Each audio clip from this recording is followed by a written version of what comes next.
Esse Deus que é um Deus de milagres, Deus que é digno do nosso louvor, da nossa adoração, que Ele está aqui.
Deus, eu sou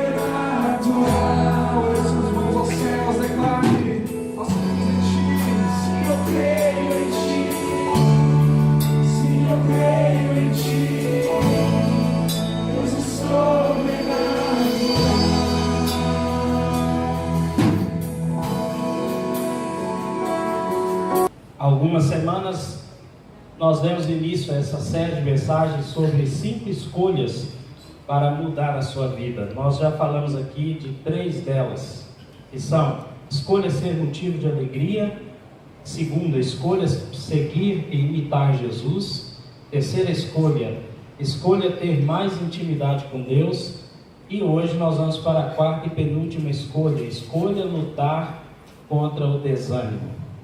Se tem algo que às vezes atrapalha a nossa caminhada na fé, é o tal do desânimo. Às vezes a gente começa bem o ano, né?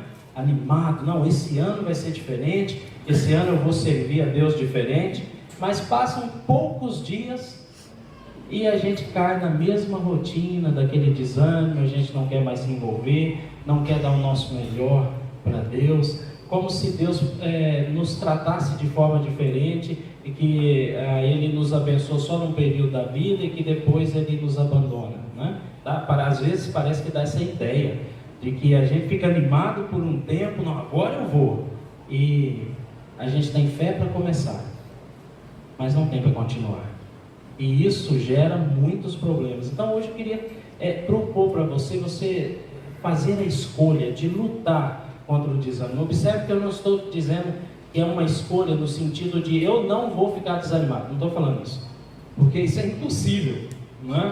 Uma vez que a gente está vivo, acontece por N fatores, algumas coisas que nos leva a desanimar, como nós vamos ver no texto de hoje. Mas a proposta é que você lute quando o desânimo chegar. Amém? Jó. Eu queria falar sobre alguém muito especial na Bíblia, ele é admirado até hoje por muitos, né? Que é o profeta Elias. O profeta Elias parece que é um assunto que agrada a todos os cristãos. Quando a gente vai falar do profeta Elias, todo mundo admira em algum aspecto esse profeta. Deus chamou Elias com esse nome interessante, porque o nome Elias significa o Senhor é Deus, ou você pode traduzir como só o Senhor é Deus. Nome bonito, não é? Significado. Nós temos um Elias aqui na igreja, só que ele está viajando hoje, né? Mas o nome que tem esse significado muito lindo, significa o Senhor é Deus, só o Senhor é Deus. Ele foi chamado para ser profeta numa época em que o povo de Israel estava passando por uma crise muito grande. E era uma crise especialmente espiritual. O povo havia se afastado totalmente de Deus e havia abraçado outros deuses, falsos deuses, né? Adoravam especialmente um chamado Baal.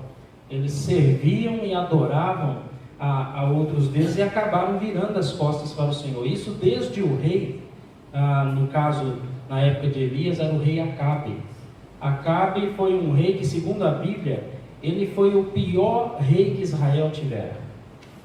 E como se isso não bastasse, ele foi pior no sentido de desviar o povo de Deus. Como se isso não bastasse, ele casou com uma outra mulher altamente idólatra e sensual, chamada Jezabel. Ele casa com Jezabel, e Jezabel era a adoradora de Baal, e essa influência negativa na vida de Acabe já estava ruim, não é? Ele manda construir um templo na cidade de Samaria, e ali Acabe deixa de servir a Deus definitivamente e começa a adorar a Baal junto com sua esposa, e leva todo o povo a fazer isso. E Deus então levanta o profeta Elias, e Elias é enviado até esse casal de Acabe e Jezabel, com a mensagem de que eles deveriam se arrepender, tanto eles quanto a nação inteira.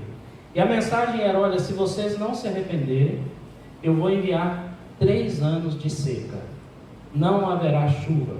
O curioso é que o deus Baal, ele é conhecido como o deus que faz produzir a terra, produzir frutos a terra. Então, era uma afronta ao Deus que eles acreditavam. O que Elias está comunicando a respeito dessa, vamos chamar de praga, que seria enviada, dizendo assim: eu vou provar para vocês que Baal não existe.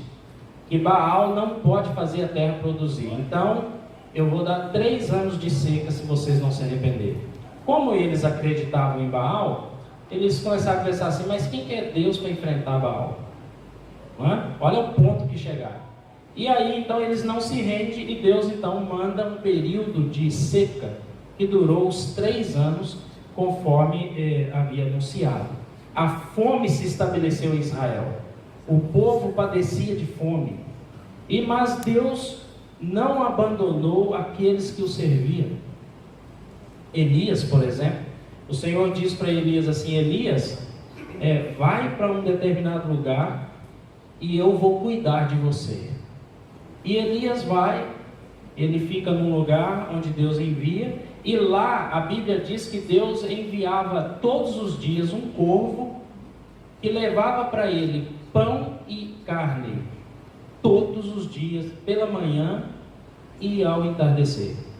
Todos os dias o povo levava pão e carne para Elias. E ele ficou perto de um córrego onde ainda havia água, e ali ele tomava da água daquele córrego, até que o córrego secou de vez.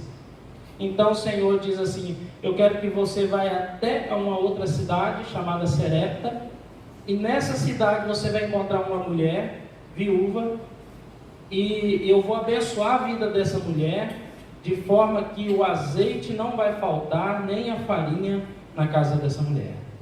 Não vai faltar o azeite na botija e nem a farinha na sua panela. E ele vai, em todos esses momentos, Deus dando sinais de que está cuidando. Elias poderia confiar nele e não teria o que temer. Ele vai e isso acontece ali. Na casa dessa mulher, o azeite se multiplica, e fala que foram por muitos dias. Ela tirava azeite e no dia seguinte a vasilha estava cheia de azeite novamente. Ela tirava farinha e no dia seguinte a panela estava cheia de farinha novamente. E por muitos dias, até que choveu sobre a terra, essa panela produziu farinha e a botija produziu azeite. A graça de Deus, milagre que Deus realiza. Elias tinha motivos de sobra para confiar em Deus. Deus estava dando sinais para o seu servo, mas não acabou por aí. Um dia, o filho da viúva morreu. E a viúva olhou para Elias e disse assim: o que fiz eu? Que pecado eu cometi para que a morte viesse sobre meu filho? Eu acolhi você e veja o que aconteceu. Na hora da dor, às vezes a gente fala coisa que não é, né? A gente culpa quem não tem culpa, mas é compreensível. É uma mãe chorando a perda de um filho. E Elias então diz assim: 1 minuto só. Ele entra no quarto onde o menino está morto e ele ora a Deus e diz: Senhor, torne a dar vida a esse menino. É fantástico, porque Deus ouve a oração de Elias e aquele menino volta a viver. Deus é capaz de dar vida até quem já morreu. Glória a Deus por isso. Não é? Alguém diz: olha, acabou, não há mais esperança. É hora de conhecer o que esse Deus é capaz de fazer. Porque Deus age quando a gente chega no nosso limite. Eu não sei a sua vida hoje, mas quem sabe você está precisando de um milagre. Ao olhar para a vida de Elias, a gente acredita que o nosso Deus é um Deus do milagre. Ele faz coisas que ninguém pode sequer explicar. Deus é um Deus de milagre. Eu creio sim nesse Deus do milagre. Você crê? Sim. Amém? Glória a Deus por isso. Nós cremos num Deus que faz muito mais do que a gente pensa, do que a gente imagina que é capaz de acontecer. E de repente o menino dessa viúva volta à vida. Mais um sinal de que Deus está com Elias. Então o Senhor dá uma ordem para Elias, dizendo: Elias, volta a Acabe, que estava procurando Elias por todos os cantos para matá-lo. E Acabe agora está lá, passando dificuldade quando recebe a visita de Elias. E ao receber a visita de Elias, Acabe diz assim: então é você o perturbador de Israel? Não é? Imagina o que está aguardando. E aí Elias diz: não sou eu o perturbador de Israel.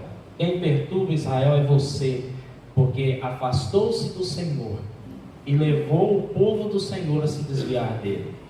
É por sua culpa que Israel está nessa situação.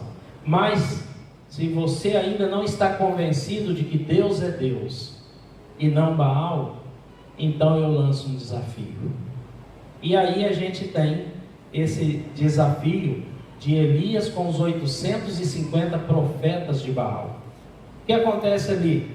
Elias convoca os 850 profetas, eles vão para o monte, e ali ele faz uma proposta dizendo assim: vamos fazer o seguinte, nós vamos oferecer um sacrifício, e aquele Deus que responder com fogo, será esse comprovadamente o único e verdadeiro Deus. Aos profetas que ali estavam, povo que ali estava, acharam uma ótima ideia, né? E então Elias diz aos profetas: já que vocês são muitos, comecem vocês.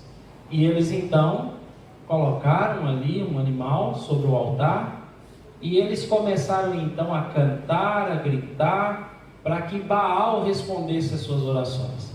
E foi o período da manhã inteira, e eles cantavam. A Bíblia chega a dizer que eles até se portavam em sacrifício a Baal para que ele respondesse com fogo. E quando chegou ao meio-dia, não houve resposta nenhuma. A Bíblia ainda diz que Elias tirava um certo sarro deles, dizendo assim: escuta, eu acho que vocês estão gritando baixo. Grite mais alto, que eu acho que o Baal deve estar dormindo. Meio-dia, gente, horário de Deus, está dormindo, né? Ou senão ele está viajando, quem sabe? Ou ele está atendendo outra pessoa e não tem tempo para ouvir vocês. Eu acho que vocês têm que gritar mais alto. E os sacerdotes ali, os profetas, começaram a gritar mais alto para que Baal respondesse. Mas o que foi que aconteceu? Nada. Porque Baal não é Deus. Baal não é Deus. Então ele não tinha como responder. Ele não podia ouvir, não podia falar, não podia fazer nada. Ele era apenas uma imagem de escultura. E não podia fazer nada. Então Elias diz assim: agora vem aqui. Elias prepara o seu altar, coloca o animal sobre ele, e ele ainda diz assim: agora o seguinte, joguem água no meu altar, de maneira que a água possa correr ao redor dele como num riacho. Era para provar que não havia nenhum truque, não havia nada. E eles jogaram água de tal maneira que a água corria ao redor do altar. Então Elias ergue a voz a Deus e diz: ó Senhor Deus, que fique hoje provado que não existe no céu e na terra nenhum Deus como o Senhor, único e verdadeiro Deus. Que o Senhor responda a minha oração, mas para provar esse povo de que o Senhor é Deus. Elias ora ao Senhor, e ao orar, labaredas descem sobre o altar. E naquele momento o povo eufórico começa a gritar: só o Senhor é Deus, só o Senhor é Deus. Se coloque nesse lugar, onde Deus ouve a oração dos seus servos e atende, e o nome dele é honrado e glorificado. Não é bom? Esse é o Deus a que servimos. Naquele momento, o povo corre e prende os profetas, que são mortos ao fio da espada. Naquele dia, vitória em nome do Senhor. Elias está empolgado. Agora sim a nação de Israel sabe o que é, quem é o verdadeiro Deus. Capítulo 19 de 1 Reis. Chegamos a esse ponto. E diz: ora, Acabe, o rei, contou a Jezabel, a rainha, tudo o que Elias tinha feito e como havia matado todos aqueles profetas à espada. Por isso Jezabel mandou um mensageiro a Elias para dizer-lhe: que os deuses me castiguem com todo rigor, se amanhã nesta hora eu não fizer com a sua vida o que você fez com a deles. Elias teve medo e fugiu para salvar a vida. Em Berseba de Judá, ele deixou seu servo e entrou no deserto caminhando um dia. Chegou a um pé de giesta, sentou-se debaixo dele e orou, pedindo a morte. Já tive o bastante, Senhor. Tire a minha vida. Não sou melhor do que os meus antepassados. Depois se deitou debaixo da árvore e dormiu. De repente um anjo tocou nele e disse: levante-se e coma. Elias olhou ao redor e ali junto à sua cabeça havia um pão assado sobre brasas quentes e um jarro de água. Ele comeu, bebeu e deitou-se de novo. O anjo do Senhor voltou, tocou nele e disse: levante-se e coma, pois a sua viagem será muito longa. Então ele se levantou, comeu e bebeu. Fortalecido com aquela comida, viajou 40 dias e 40 noites, até chegar a Horebe, o monte de Deus. Ali entrou numa caverna e passou a noite. Amém. Depois de tanto sucesso no ministério, depois de ver o que Deus havia feito, alimentado ele com os corvos, alimentado ele na casa da viúva, a ressurreição do filho da viúva, e agora Deus respondendo naquele desafio para saber quem era o verdadeiro Deus, respondendo com fogo no altar. Depois de tudo isso, que a gente percebe é um Elias medroso, com medo e abatido. Alguns estudiosos e teólogos chegam a dizer que Elias ficou deprimido. As características que ele revela aqui após esse incidente é de que Elias entrou em depressão. E a nossa pergunta é: mas o que leva alguém que tem tanto sucesso no seu relacionamento com Deus se desanimar, entrar em depressão, ficar abatido? Alguém que você olha e fala assim: eu queria estar na pele do Elias. Ou você não gostaria de ser alimentado desse jeito todo dia? De repente ver a farinha multiplicando na panela, o azeite na botija. Você não gostaria de ver isso? Esse milagre acontecer todo dia, não uma vez, é todo dia. E de repente o menino morre, você ora e o menino ressuscita. Você não gostaria de viver isso? Você não gostaria de ser o Elias na hora de orar a Deus e falar: Senhor, responda com fogo agora, e fogo do céu descer e queimar a oferta? Você não gostaria de estar ali? Todos nós gostaríamos. Aí a gente pergunta: alguém que vivenciou tudo isso, por que agora está desanimado? Por que agora ele resolve pedir a morte para si? É curioso, porque Elias passa por experiências que nenhum de nós talvez nunca venha passar na vida, não é? E de repente ele se encontra completamente desanimado. E a nossa pergunta é: por quê? O que levou esse homem ao desânimo? Eu tenho algumas percepções nesse texto que nos leva a ter a certeza de que alguns erros que às vezes a gente comete pode nos levar para o mesmo caminho. A primeira delas que eu coloco aqui, o porquê que Elias desanimou, é que ele criou uma falsa expectativa. Ele esperava que com aquele evento do Senhor responder com fogo, mostrando ser o único e verdadeiro Deus, que toda a nação, inclusive o rei e a rainha, se prostrariam diante do Senhor e serviriam ao Senhor. Às vezes a gente encontra pessoas que falam assim: olha, sabe por que hoje as pessoas não procuram a Deus? Porque não acontecem grandes milagres, coisas grandiosas, assim, que enchem os olhos. Você está enganado, porque Deus já fez isso, e o povo não se voltou para Ele. Quem está atrás de grandes sinais, ele não está atrás de um relacionamento com Deus, ele está atrás de espetáculo. Ele quer ver coisas que é bacana de ver.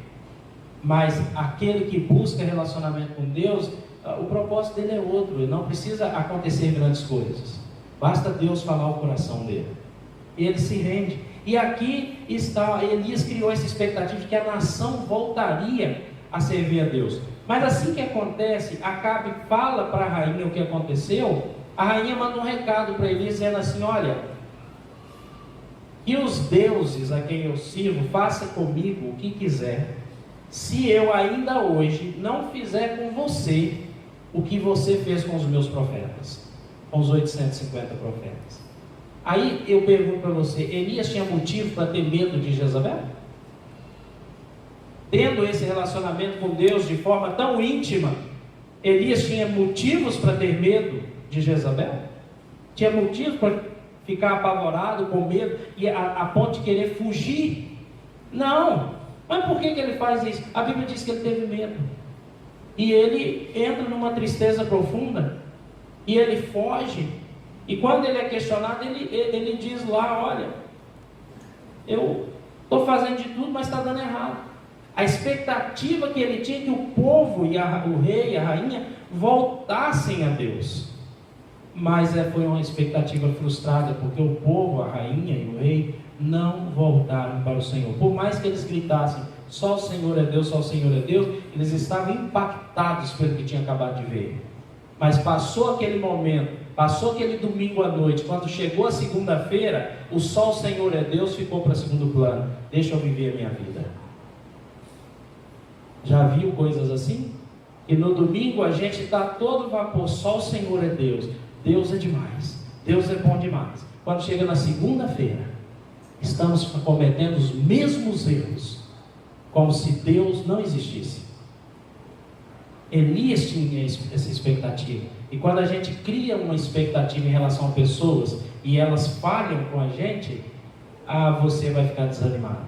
Nossa, mas há anos eu estou ensinando Bíblia, mas parece que as pessoas ouvem e não atendem. Sabe o que dá vontade? De não pregar mais quando isso acontece, não é? Porque você está anos dando aula lá na sua sala de escola dominical. Aí de repente você olha e fala assim: meu Deus, parece que esse povo não está me ouvindo. Eu estou ensinando a palavra e parece que não muda. A gente canta todo domingo e parece que não muda. Quando a gente cria uma expectativa em relação a pessoas, a gente se frustra. Eu esperava mais desse pastorzinho. Quando você cria, coloca a sua expectativa em gente, prepare-se para a decepção, porque as pessoas vão te decepcionar. Elias, em segundo lugar, ele considera mais crente, ou único crente da sua época. Ele é vítima da autopiedade. Isso é terrível, porque é quando você está lutando para fazer a obra do Senhor, aí você olha para o lado, a pessoa não está nem aí para a obra do Senhor. Só que aquele que não serve a Deus, lá no seu trabalho, parece que a vida dele está dando tudo certo. E você que está lutando para servir a Deus, parece que está dando tudo errado. Quando é para mandar alguém embora, adivinha quem que estão mandando? Não é possível um negócio desse, gente. Não é? A gente até começa a desconfiar que realmente talvez Sal Grosso resolva. Não, porque a fase está tão ruim, que assim, eu oro, eu leio a palavra, eu busco vivenciar o que eu estou lendo, mas parece que quem está se dando bem é quem não faz isso. Eu que estou fazendo as coisas certas, não está dando. E aí a gente chega com um tom diante do Senhor, dizendo assim: o Senhor está vendo? Eu estou aqui servindo o Senhor, fazendo melhor para o Senhor. Olha o que está acontecendo aí, a mulher quer me matar. Agora tem um monte de gente que vem coisa errada, não acontece nada com eles. Elias, quando ele é questionado sobre o porquê está naquela situação, ele fala para o próprio anjo, dizendo assim: eu sirvo ao Senhor, e olha, só sobrou eu, tem mais ninguém não, ou vocês me acordem aí, ou vocês vão ficar sem ninguém, porque só sobrou eu. Ele está achando que ele é o único, mas é o anjo que avisa para ele: meu filho, você está muito enganado, tem um servo meu lá no palácio, e ele vem sustentando 100 outros profetas em cavernas com pão e água. Durante todo esse período, eu tenho 100 profetas guardados. E além deles, eu ainda tenho 7.000 pessoas que nunca se dobraram a Baal e nem o beijaram. Você não é único. Ai, que decepção. Gente, cadê esse povo que eu nunca vi? É que às vezes quando a gente está passando por dificuldade, parece que é só a gente que está passando dificuldade. E não tem mais ninguém passando dificuldade. Quando você está com uma doença, você acha assim, é só eu que estou com essa doença. Nossa, eu vou morrer. Parece que mais ninguém está sofrendo. Você já teve essa sensação de que as coisas que acontecem, as coisas ruins só acontecem com você? Até você começar a conversar com alguém que está com um problema pior que o seu, você fala assim, eu estou reclamando de quê? Não é? A autopiedade é altamente destrutiva. É quando você começa a achar que as coisas ruins só acontecem com você, que o bonzinho é só você. Elias comete esse erro. Quando ele é questionado, ele diz, olha, não sobrou ninguém, Senhor. Só tem eu aqui. Tadinho de mim. A pior coisa que tem é lidar com gente assim, né? Que é autopiedoso. Nossa, a gente não sabe o que fazer. É difícil. Às vezes lidar com pessoas que são tão autopiedosas. Parece que ela se sente importante quando ela sofre. Porque tem gente assim. E ele acha que ele é importante quando ele sofre. Porque aí ele atrai a atenção de todo mundo para ele. E todo mundo vem para, tadinho, e tal, sabe? Tem gente que ele sente que está vivo quando as pessoas sentem dó dele. É aquele tipo de pessoa, toda vez, mas todas, não é uma não, todas as vezes que você encontra, você pergunta, e aí, como é que tá, dona Maria? Ela fala assim, aqui tá não posso falar, né, ele pega mal aqui. Mas nunca está bem, nunca, não tem um dia na vida que você chega lá, ela fala assim, não, a gente está passando dificuldade aí, mas glória a Deus, filho. Deus está cuidando da gente, olha, agora descobriu um novo remédio aí e tal. Ele nunca tem uma notícia boa, é sempre ruim. Sempre ruim, autopiedoso. Ele sempre acha que ele é o centro do universo.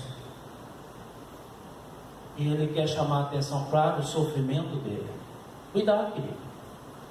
Isso aí pode te levar ao desânimo de uma maneira que você não tenha força para levantar. Cuidado com essa autopiedade. Existiam mais pessoas passando também a mesma dificuldade que Elias. E Elias está lá, eu prefiro morrer. Já basta. Eu já tive tudo que eu queria dessa vida. Pode matar, Senhor. Me leva. Ó. Eu falei, hein? Entende, querido? Então, duas coisas que podem te levar ao desânimo. Falsa expectativa. Colocar expectativa em cima de pessoas. Vai frustrar.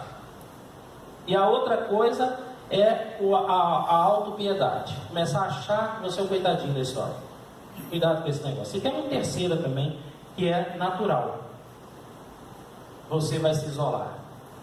Aí é aquele momento que eu não quero mais ir em lugares públicos, eu não quero mais ir na casa de ninguém, eu quero me trancar dentro do quarto, eu quero me fechar, eu quero me isolar. Elias, com medo, o que ele faz? Ele foge para o deserto. Diz a Bíblia que ele entra numa caverna. Antes de chegar nessa caverna, ele deita debaixo de uma árvore, que nós lemos aqui. O anjo vai lá, acorda ele que está exausto, acorda ele e fala, Elias, meu filho, tem pão e água para você, fresquinho. Ou o cara não se dá conta que é o anjo do Senhor, ele come, bebe e faz o quê? Toma conta. Aí o anjo, ele dormiu lá, tombou, apagou. Aí debaixo da árvore, quer dizer, conforto zero, mas ele dorme. Aí de repente o anjo chama ele de novo, com outro pão fresco. Com água, alimento, fala, come, levanta, come. Ele levanta e come, a segunda vez.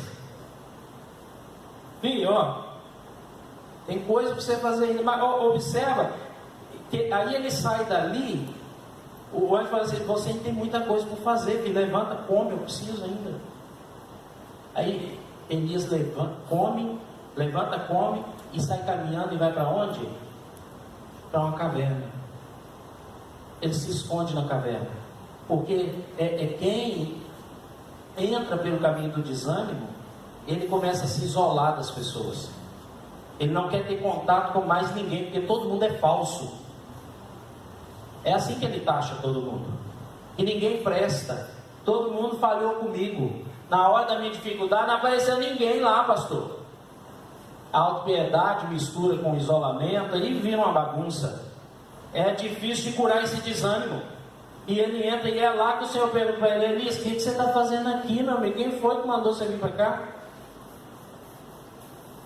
O que você está fazendo aqui?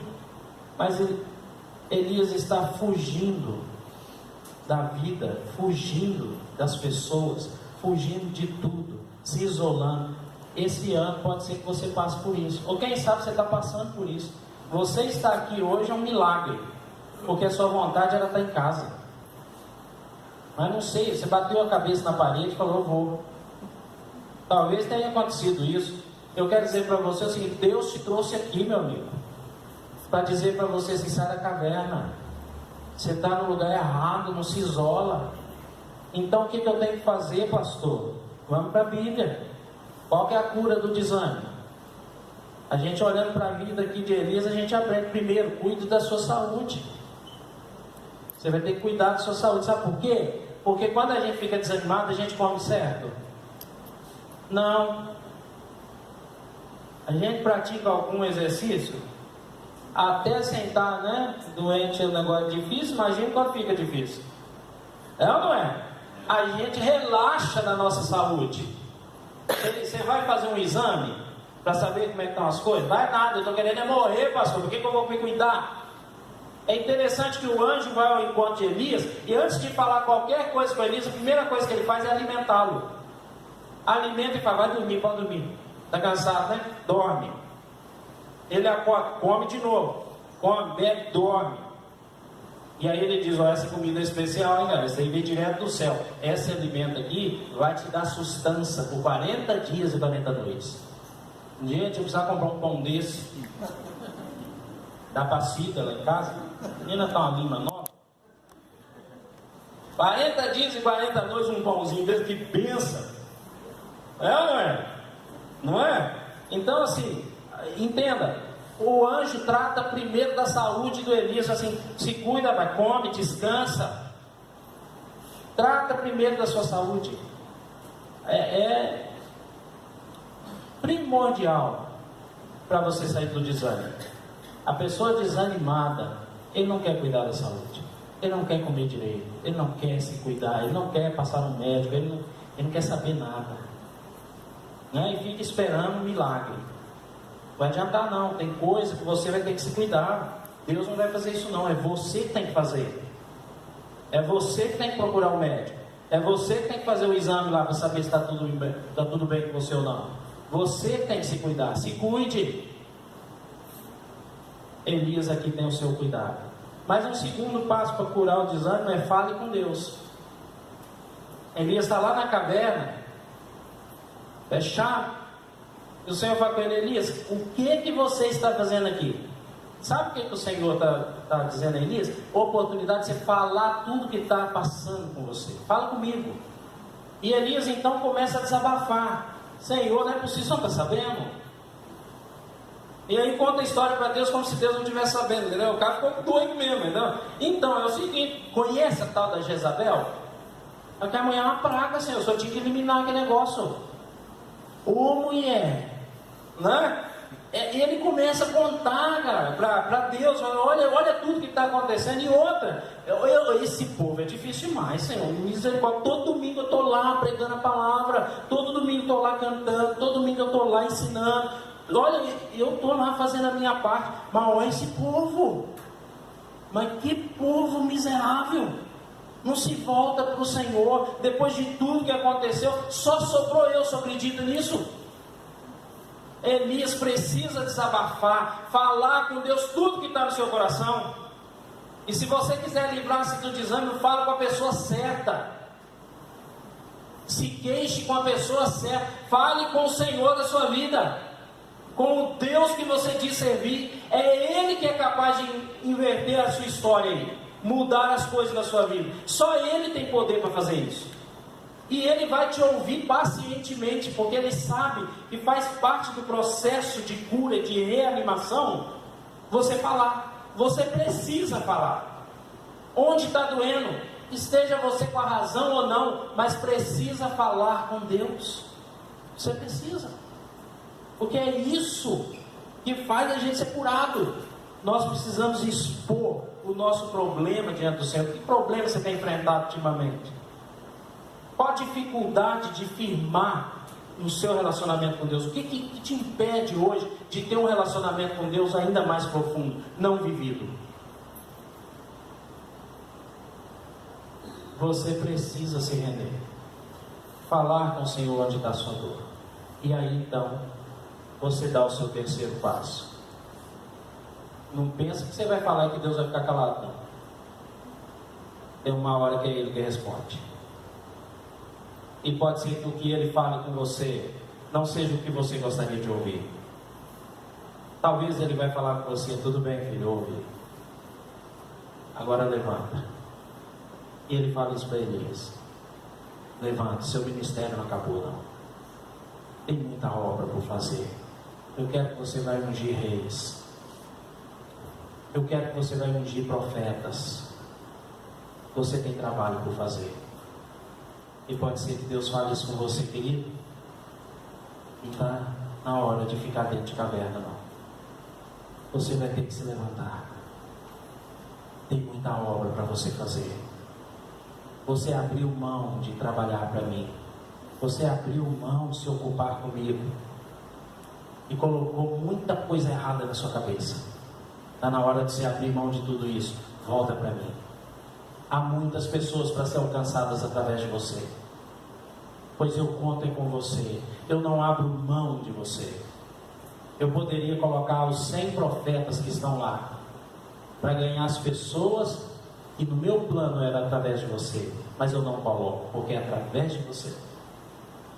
A obra que eu tenho a realizar na sua vida e através da sua vida é só com você. Deus fala, e quando Ele falar, levante e vai fazer o que Ele mandou. Elias sai da caverna em obediência àquela voz, ainda frustrado, mas ele sabia que a melhor coisa para se curar é ouvir o que Deus tem a dizer e fazer o que Ele mandou. Sabe, querido, eu creio num Deus e quando Ele começa a fazer uma obra na vida da gente, Ele não para, Ele insiste. E às vezes eu fico pensando: por que Deus insiste com um cara igual eu? Eu já tinha desistido, mas faz tempo. No entanto, Deus insiste com a gente. Sabe por quê? Porque Deus não é aquele tipo de pessoa que começa e não termina. Não, o que Ele começa, Ele termina. A palavra de Deus diz isso. Leia comigo lá. Estou convencido de que aquele que começou vai completar até o dia. Paulo está dizendo assim: eu estou certo, absolutamente certo, que aquele que começou uma boa obra na sua vida, ele não vai parar até ter concluído.